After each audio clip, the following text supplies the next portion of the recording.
why it is reasonable for BBC Panorama to investigate PDA Profile of ASD by Richard Woods at London Southbank University PhD student, and I'm currently on an extended gap here. So, yeah, I do have some conflicts of interest. So, I've been developing various PDA tools such as the Pathological Demand Avoidance Belief Scale. I do earn some income from delivering training sessions on PDA, and I reluctantly advocate for it to be done as a standalone construct, mainly because I think that PDA is not going to go anywhere due to the hype surrounding it. Um, so yeah, I am. I was diagnosed as autistic in 2012. I try to base my identity independent from the psychiatric categories that can be described in my spiky profile. So I meet Elizabeth Newton's PDA profile, but I'm not emotionally attached to it. I come from a large family which has a lot of baggage in it. Some of them are neurodivergent, and I have an 18-year-old half sister who's been, well, she's left school, um, but been avoiding school for like 6 years, and their actions have been, well, significantly problematic. So yeah, I'm part of the critical autism specialist studies group at London Southbank University, and I am on an extended gap year from PhD. I was the Frontiers in Education PDA Special Issue project lead, and I do peer review PDA manuscripts. I try to equally respect divergent views and evidence to critically synthesize appropriate interpretations on PDA. This is my interpretation of PDA and its literatures. Others may disagree. So yeah, that's a bit of the my bias and stuff. So this is me just saying, if you like the videos I'm putting out, please like and subscribe to the channel. It helps out. So yeah. Um, so what would this video be covering? So this is this video is based on a Twitter thread that I made in response to the 2023 BBC Panorama episode on private ADHD assessments in the UK. Um, so I've adapted it a bit from that, and some bits I'm left out because people can find the information, that information elsewhere. Um, so which I'll put links in the description to those sources. So yeah, I mean, so I got a scene setting for the video, providing context, like kind of a bit about typical research standards in relation towards kind of autism, empathizing with the problems arising from demand avoidance behaviours, or those described within the PDA kind of profile. So I should also, like, what's a balanced approach to PDA look like? Talking about kind of conflict of interests, and kind of just like final concluding points. So, well, just final points. I don't really have a conclusion, so to speak. So yeah, so this is a screenshot of a tweet from Lorcan Kenny, kind of commenting on the BBC Panorama episode in 2023, commenting on some private ADHD assessments, which seems to be quite problematic. Um, so it's kind of personal because I would basically respond to saying, like, I kind of agree. The general gist of it is that neither long wait lists nor under identification should provide cover for unethical or unsafe kind of practice, um, which I think is basically applicable to PDA assessments, and just PDA generally. Um, so yeah, as I said, I think the neither long waitlist nor under identification should provide cover for unethical or unsafe practice. I think it's equally applicable to prematurely rarefying PDA's distinct anything. Um, we know that, like, that there's, well, especially considering the broader context around autism, in that there's entrenched systemic poor standards in terms of autism theory, research, and practice. A good case example someone arguing about this, and we need to address it, is an article from Monique Bertha in 2021. Um, so yeah, so that's kind of a bit of a backdrop around the kind of broader standards in relation towards autism. That there's this apparent bubble around PDA Profile of Autism is kind of operating in. So in terms of trying to apply typical standards to PDA, there was a systematic review that came out in 2021, and I said that most studies, for example, rely exclusively on kind of parental report data, and there's general failure to take into account alternative explanations for those behaviour under the study. So Yeah, we'll kind of get onto that later. There's kind of an assumption that those who kind of believe in PDA profile of autism kind of know better than other people. Um, this is me kind of pointing out, along with others, that the PDA strategies generally need to have large-scale randomized control trials to show their effectiveness or not, because that's basically the gold standard for such things. Um, so, and I've had pushback from some PDA profile autism advocates saying that that is unethical, because they would say it would be denying some PDAs from receiving the strategies. Which I kind of get where they're coming from, but at the same time, they still need RCTs for the evidence base on it. So it's yeah.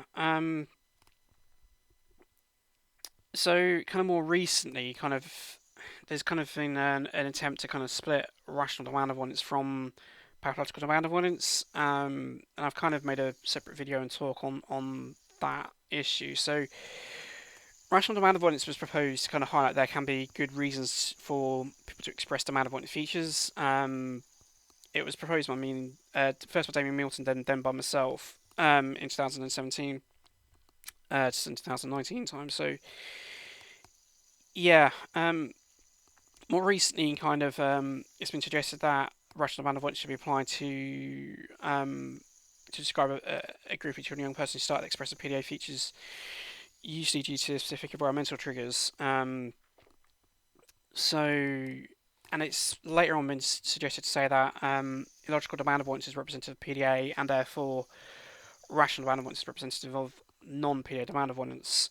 Um, and this has mainly been done by kind of, well, it's been taken up quite a lot by many autistic PDA advocates attempted to reify the split of RDA versus PDA. Um, for example, look at Sally Cat's memes are quite prevalent on the topic.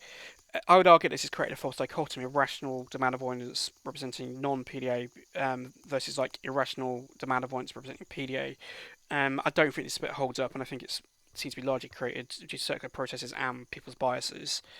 Um, so, so for example, if you look at this, this is a screenshot from Eaton and Weave 2020, and I talk about the rational demand avoidance group and how the demand avoidance seems to be kind of come about uh, from certain kind of factors that are kind of can be viewed as kind of be rational from outside perspectives. There's an example I put out is that they would kind of give executive function issues being a part of that. I point out this is quite problematic because one of the better quality PDA studies, I put that in quotation marks like better because most PDA studies seem to be quite poor quality and have a high risk of bias. It's one of the best ones because it has a control group, but it is a cross-sectional study. But it pointed out that a good significant proportion of the PDA features seems to be kind of caused by executive functioning issues. Um, so, and it's quite this kind of point is quite important because what's the point of doing PDA research if you're just going to ignore it? So uh, this is from Graham et al. 2020, and they're talking about here is that they're saying that the EDA-Q is the main screen tool for PDA features in children and young persons. It's mainly assessed by caregivers, and they're pointing out here that caregivers can score the EDA-Q the same depending on if the children in question are expressing PDA features a couple of times a week or kind of every day. Um, I kind of accept the point that they're kind of making there. I take issues with the fact that they're trying to differentiate between it because I'd point out there'd be reasons why caregivers are scoring it the same, potentially independent of the frequency of the behaviours being expressed. That's because the PDA features are generally quite problematic for those expressing and those around them. When you kind of look at what's going on with the PDA features itself. So if caregivers are expressing it the same, or scoring the EDA-Q the same, kind of independent of the kind of features being expressed, especially at the high ends of it, high scoring ends of the EDA-Q, it's because basically the PDA features are being problematic. and they're causing issues, and probably quite major issues a lot of the time. Um, I would point out, so um, this is an image which is adapted from PDA 2021, kind of like what is PDA Profile of Autism kind of booklet. So what this kind of talks about is how kind of demand voices can escalate, and they can escalate kind of quite quickly. You even skip stages, depending on how distressed or how highly aroused the person is. So from low level, you've got kind of calm to kind of moving on through to distraction, excuse procrastination to quite um, may well more problematic kind of usually more problematic kind of behaviours such as kind of aggression, agitation, running away, self harm, threats of violence, like shutting down, like being kind of upset, kind of going on. And also point out if one actually looks at PDA kind of tools used to assess for PDA, they will contain um, a bunch of behaviours which are either kind of criminal in nature or generally quite unpleasant to be around. Um, so this is from Which 2022, page 70. I'm not going to read them out. I just did a scan of it and or a photo of it and put it on there to people so that I'm not just making these. I have actually put up a point out if people want to go and check these tools. Most of them are open access and look for themselves. So and it's stuff like kind of bullying, lying, stealing, stalking, like rapid mood changes, like being aggressive to people, like there's threats of like harm to like harming animals. I mean, it's just really quite unpleasant stuff that are being assessed for in PDA. Um, so just to point out, this is from Judy Eaton's 2018 PDA conference talk that was done by the National Autistic Society, and this is where they kind of first propose a kind of rational demand avoidance group. I'm pointing out here is that they say that this group includes, well, despite avoidant and challenging behaviour in response to particular stress or kind of pointing out. So yeah, I mean, the reason why I'm kind of pointing this out is because one can question is how empathetic is it to try and split rational demand avoidance from PDA. I mean, and this is just a thought experiment. So if you, if for example, if I was a caregiver and I had an autistic daughter who's 8 and has been in school refusing for 2 years, consistently expressing PDA features over that time period, such as kind of hitting me and running away, etc. Like the daughter's education has obviously been adversely affected by the 2 years of school refusal, and there have been problems with getting the local authority to kind of granting appropriate support. So me as a caregiver, well, the caregiver in general, is going to like to be exhausted, overwhelmed by attempting to co-regulate the daughter's demand avoidance and constantly fighting with the local authority and any other organisations kind of involved in a situation.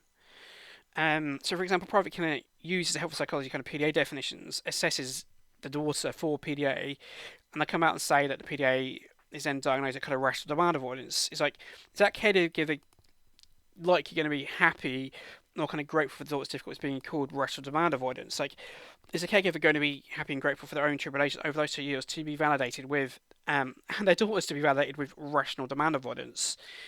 I mean, personally, from my own, if I was in that situation, I would likely would be pissed off and unlikely to respond in a polite way to that clinic. Um, so why would that likely be the response? Because they're basically describing mine and a daughter's kind of own experiences as being rational. So they're basically implying it's okay and acceptable for the daughter to be hitting me and running away, etc. And for the LA and other organisations to be kind of being problematic. It like I'm gonna be like exhausted on my wits' end, don't know what to do, and like and to have my issues be described as being rational. It like just how empathetic is that? I would, yeah. I mean, so this is the point I'd often make is that if one looks at DSM-5 and DSM-5-TR, which is the American Psychiatric Association's diagnostic manual for psychiatric disorders, they will point out that the threshold in which a feature is usually medicalised at is when the disturbance causes clinically significant distress or impairment in either social, occupational, or important areas of functioning. So those are all terms; they're not and. And I would point out that seems to equate to when it starts to display avoidant behavior and or challenging behavior in response to a particular stressor, or around the EDA-Q threshold, or when the demand avoidance is problematic. Um, so, so basically, that's quite a low threshold, lower than what some people would say PDA Profile of Autism starts at. Um, so yeah, the original thread went on to discuss kind of nature of how formulation and how assumed PDA is a profile of autism risk bias and formulation process. I'm not going to go into that there. There's other threads and um, I'll put links in the description. People can go and kind of go and read that stuff in irrelevant threads. I just think it's just tangential to this video. Um, yeah, I mean, I'd also be covering kind of issues with assessment of psychiatric disorders. They'll be covered in the Why I Have a Place Autistic Identity video, which should be the next main video coming out. So what I mean by that is like about half hour or more longer video because it is going to be quite a long one. And I'll put links to the descriptions. Also, we're pointing out like the confusion around PDA has been predicted since 2003. So, and it has been controversial since like 2002 in print, like because Lorna Wing kind of put it in print then. So, yeah, I need to kind of carry on. So, this is just pointing out that there is an alternative. There are alternative hypotheses to prematurely verify PDA as a profile of autism. So this is from Jonathan Green, 2024. So yeah, so the focus on transactional processes that occur when children with mental differences such as sensory sensitivities across our noses interact with environments they live in. Within this, I would include a notion of equifinality and that the PDA type patterns of interaction are likely to find a common pathway for a variety of child vulnerabilities and environmental conditions rather than one developmental entity. So yeah, I mean, I would point out that if one stops to consider it, PDA is likely to present differently in non-autistics. And we know this because autism tends to interact with co-occurring difficulties to affect how it presents in autistics. So, for example, like anxiety-related disorders tend to present differently in autistics compared to non-autistics and can have different causal mechanisms in autistics compared to non-autistics. Um, this is kind of something that's covered in the Cadal's systematic review and elsewhere, but which is one of my problems with kind of verifying PDA as a profile of autism because you're going to be biasing PDA research and descriptions to autistics, and it's unlikely to be able to generalise to non-autistic populations, which will be the majority of PDAs. But so we're kind of moving on to what does a balanced review approach to PDA actually look like in practice. So this is the British Psychological Society's position on PDA. So this is from their guidance on working with autistics. And they're being quite clear that PDA is controversial and there's a lack of evidence over what it is. I think they also say that it might be seen in autistics or not, or if there's debate around that. Likewise, this is the Royal College of Psychiatry's position on PDA. This is actually quite interesting because they do not describe it as having social communication issues. I will have links to kind of these documents in the video description. So this is from so NICE is relatively quite interesting because there are 3 guidelines for autism done by NICE, and PDA only turns up in the one for assessing and identifying autism in children and young persons. So this is kind of like the abridged guidelines version of it. It has this unusually negative response to requests by others, and in brackets demand avoidant behaviour, on pages 33, 36 and 40, which I'll kind of briefly comment upon this later.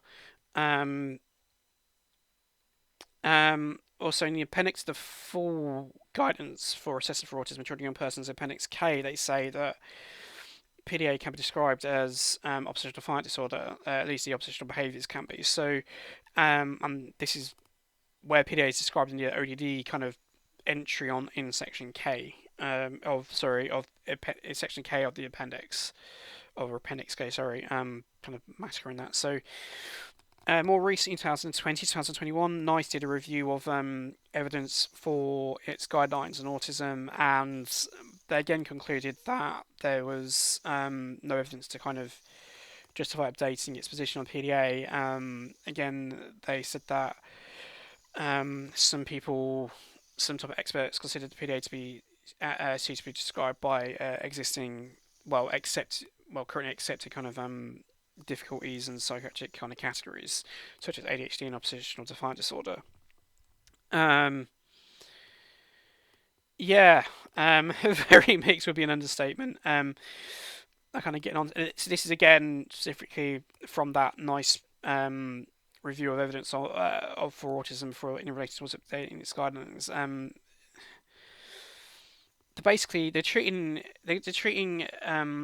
They're equally respecting divergent views on PDA among the various topic experts on the topic. So this is me kind of commenting on that. So like the usually negative response to requests from others, like usually demand avoidant behaviour. That is problematic because it's not specific to autism. So such as the nice guidance suggesting that you can describe those behaviours as oppositional defiant disorder. I'd also point out that there are indicators in the NICE CG 128, like the shorter one, like the 41-page document,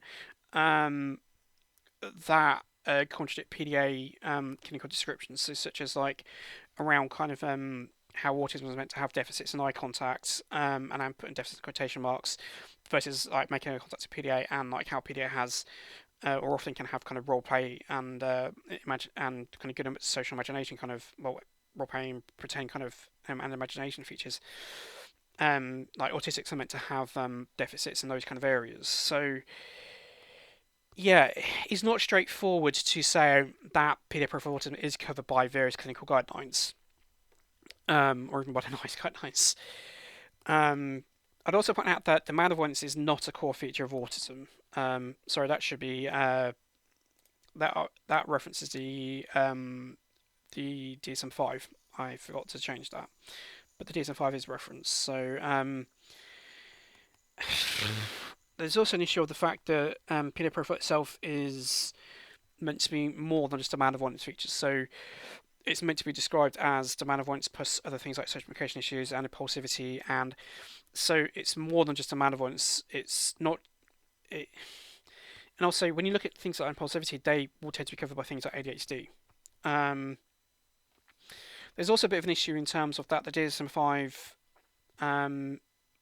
diagnostic criteria are not designed to create autism subgroups,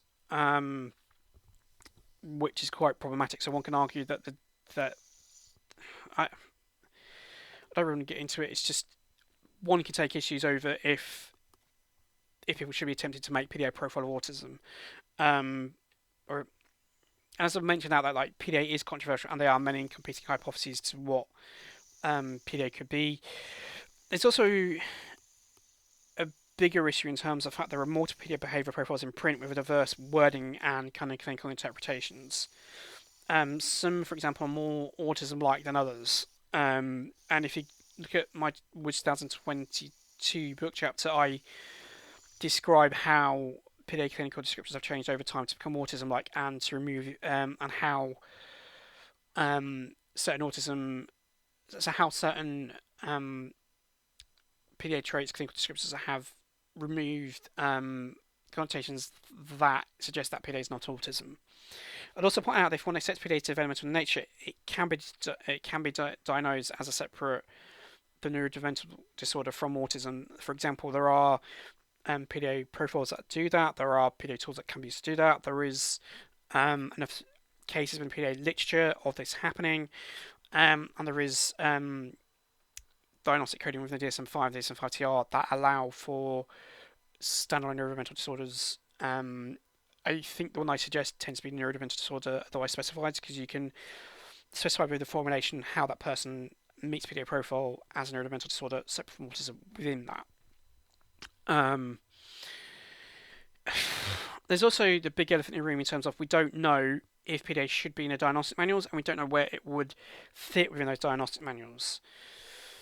And obviously, there's the risk of prematurely rarefying PDA can cause kind of research and clinical confusion. That's again been noted going back till 2003. And there's also more put an issue that there seems to be a community practicing of prematurely formed around PDA Profile of Autism, which I would kind of suggest is probably a factor why people are rarefying it. So I'm going to be looking at kind of PDA Society's kind of guidance, and I'm putting that in quotation marks, for assessing and identifying PDA Profile of Autism. It kind of begs the question over how did they kind of create it. So this is me just pointing out just screenshot in Gilbert 2024 that they agree that with the point that I made, that we don't know where PDA will fit into future diagnostic manuals, so we don't know if it remains to be seen if PDA should be seen as a separate thing or not. I'd point out under the Equality Act in the UK that if someone's demand avoidance is significant for them to be disabled by it, that counts it having to be done over at least over 12 months or more.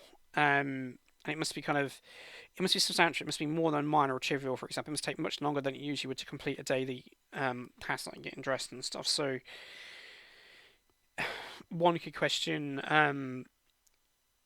if someone can count as disabled by their demand avoidance and not conform to the PDA Profile of Autism kind of definitions. I would say that can be the case. So I need to get into the PDA Society's kind of guidance for, and I'm putting that in quotation marks, for assessing and identifying PDA, in how they kind of made it. So they basically consulted 12 experts for their views to kind of get consensus over what they think PDA looks like. It's unclear. So this is kind of a screenshot from page 1 of that document, and I'll put on kind of. It's problematic because they basically asked 12 people who've either written about it or who have a long-standing working relationship with the PDA Society to be in this group. I'd ask, is this sample of experts representative of the breadth of views on PDA? Probably not, no. There's an assumption that those experts know what PDA is and others do not. And if you look at the document, they will say that PDA has been over-identified, which is a rather bold claim. So we don't really know what methodology has been used to create this guidance, and it seems not to be like typical gold standard methods like Delphi methods. Like, are these long-term relationships with the PDA Society kind of disclosed as conflicts of interest? To seem not to be in the document, and are those kind of working in private practice disclosed as conflicts of interest? Seem not to be either. So, for example, kind of screenshot of those who kind of contributed to the expertise for kind of producing the kind of guidance.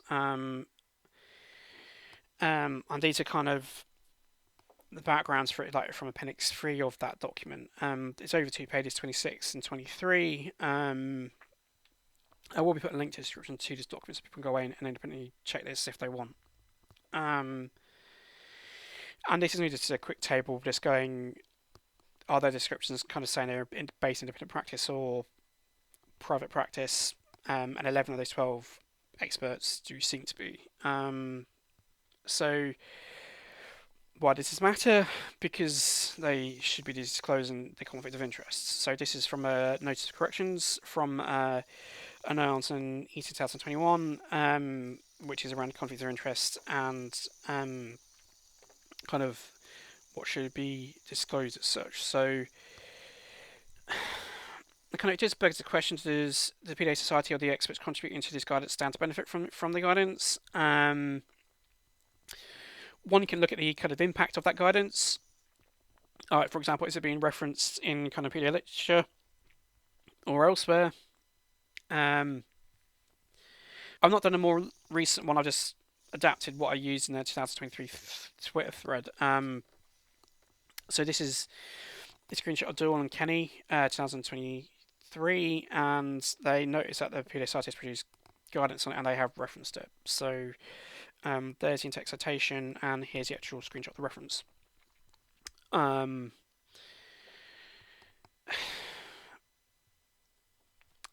getting to the final points now. So like empathy and humility are needed if we're going to help those expressing significant amounts of demand avoidance. I'll point out that expressing like demand avoidance is likely to be placing many demands on those around them. So we also need to appropriately support those around those who express significant amounts of demand avoidance, and we need to be kind of kind on ourselves, and as much as would be kind of those who express demand avoidance and those around them, like their families and people who work with them day in and day out. Um, I cannot emphasize that enough. As much as I'm kind of critical of many things around PDA Profile of Autism, I think we should be validating that there is something tangible going on there, and that these difficulties, like, they are tangible and they are real. Like, we shouldn't ever lose sight of that, because we'll be doing people a disservice if we do that. Um, so, just reflective comments from myself. I've not enjoyed revisiting this topic. There has been a kind of catalyst for me to kind of revisit it, but I don't really want to go into that. I've been uncomfortable that I've kind of needed to make this video and address this topic. But the kind of points made in this video should already be actively discussed. And I also kind of accept that kind of like many of the clinics that are diagnosing PDA profile or kind of discussing this video, they are helping people. I just think it remains to be seen if they're helping people by attributing PDA profile of autism. I think people can question if attributing people with PDA profile of autism actually helps people. Um, so yeah, my next like in-depth video, like major long one, like around 30 minutes longer, is going to be on why I have a post-autistic identity. So um, yeah, I mean, at least I'm intending to, it should be in August, and don't quote me on that because people know that I can be quite eclectic and it can be quite difficult to get things out from me. Like this video.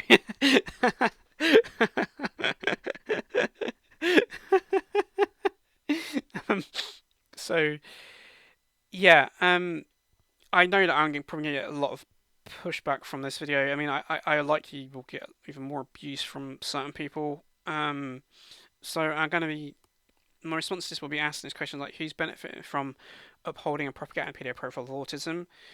Who has placed those vulnerable persons in that situation to have those assessments questioned? Because it is a choice to verify PDA as a distinct anything. um, um, and there are alternative ways in the PDA to approaching and supporting PDA than verifying as distinct anything. Who's been making those bold claims around PDA with like when there's been little to no good quality evidence? Who's been targeting that information at often vulnerable persons, such as often exhausted caregivers who are desperate for something to explain what's going on with their children, young person? Who's been making those bold claims that PDA and not providing balance accurate information on what PDA is called testing controversial status? Who's generally been ignoring anything mildly inconvenient to their views on PDA profile of autism? I suppose some people might say that to me as well. So at least I've kind of said that, but at least I've acknowledged that. Right. This is getting towards the end of the video, so I'll be pointing out my usual kind of male stimming activity has been many, and your flow states long, which is equivalent to live long and prosper. There's my contact details, such as my email, kind of research gateway, which you'll be able to find the slides and kind of appendix information for this. Obviously, the channel where you'll be watching the video on, and kind of getting onto slides. So I'm not going to be lingering on these slides for long. If you want to go and find them, the slides will be publicly available, and I will have a link to them in the video description. And people will notice that I've used numeric / Vancouver referencing style. I've done this for multiple reasons, primarily because it declutters the video. It should make it easier for people to go and find. And I do think that makes the video, make the slides look better and easier to follow and less clunky. There are 6 reference slides, so we're on the penultimate one. This is the last one, so yeah, I hope people found this video useful, and yeah, I hope everyone's having a good time. So yeah, thank you for your time, and yeah.